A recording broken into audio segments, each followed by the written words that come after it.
ମାଛଟି ହେଉଛି କସ୍ତୁରା, ଭାରି ମାରାତ୍ମକ ଜିନିଷ। ଯେତେବେଳେ ପାଣି ଅଧିକ ନଦୀରେ ଯେତେବେଳେ ପାଣି ଅଧିକ ହେଇଯାଏ ସେତେବେଳେ ବାଇଚାନ୍ସ ଅନ୍ୟମନସ୍କ ଯଦି ୟାପରେ ଗୋଡ଼ ପଡ଼ିଯାଏ ବା ଜାଣତାରେ ହେଉ ବା ଅଜାଣତାରେ ହେଉ ଗୋଡ଼ଟି ଭାରି ଛେଞ୍ଚତ୍ର ବି ହେଇଯାଏ। କାରଣ ଏ ଦେଖୁଥାନ୍ତୁ କେଉଁ ଭଳିଆ ଧାର ହେଇଛି କସ୍ତୁରାର। ମିନିମମ୍ 2 କିଲେ 1.5 କିଲେ ପାଖାପାଖି ହେବ କସ୍ତୁରାଟି।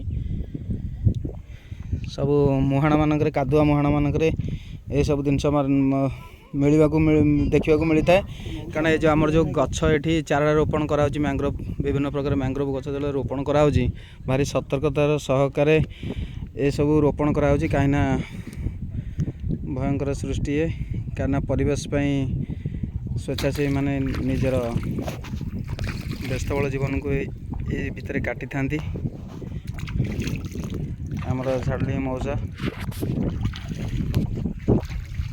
ଆଗକୁ ଯିବେ। ବର୍ତ୍ତମାନ ଆମର ଆଗକୁ ଯିବା ପାଇଁ ପ୍ଲାଣ୍ଟେସନ୍ କରିବା ପାଇଁ ଆମର ମ୍ୟାଙ୍ଗ୍ରୋଭ୍ ପେଟ୍ରୋଲିଂ ବୋଟ୍ ଯେଉଁ ଅଛି ଆମର, ସେଥିରେ ବର୍ତ୍ତମାନ ବସିବାକୁ ଯାଉଛନ୍ତି ସମସ୍ତେ।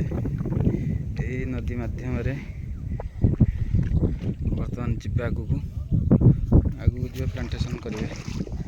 ଏଠି ଆମର ପ୍ଲାଣ୍ଟେସନ୍ ବି ଚାଲିଛି।